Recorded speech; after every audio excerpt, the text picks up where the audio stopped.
আসসালামু আলাইকুম ওরহমতুল্লাহি ওবারাকাতুহু। সুপ্রিয় বন্ধুরা, হাদিসের আলোচনায় আমরা এখন শুনব সহিহ বুখারী শরীফের 142 নম্বর হাদিস।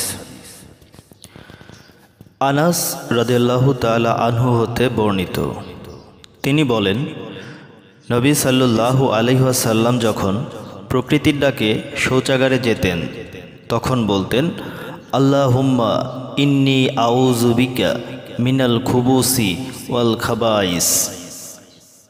হে আল্লাহ, আমি মন্দ কাজ ও শয়তান থেকে আপনার আশ্রয় চাচ্ছি।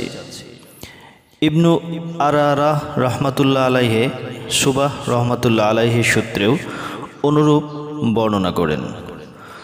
গুন্দার রহমাতুল্লাহ আলাইহি সুবাহ রহমাতুল্লাহ আলাইহি থেকে বর্ণনা করেন, যখন শৌচাগারে যেতেন। মুসা রহমতুল্লাহ আলাইহি হাম্মাদ রহমতুল্লাহ আলাইহি থেকে বর্ণনা করেন, যখন প্রবেশ করতেন।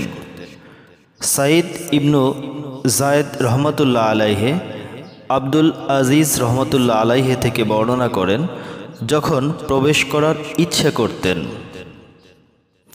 মহান আল্লাহ রাব্বুল আলামিন আমাদের সকলকে কোরআন ও হাদিস অনুযায়ী জীবন গঠন করার তৌফিক দান করুন। আমিন।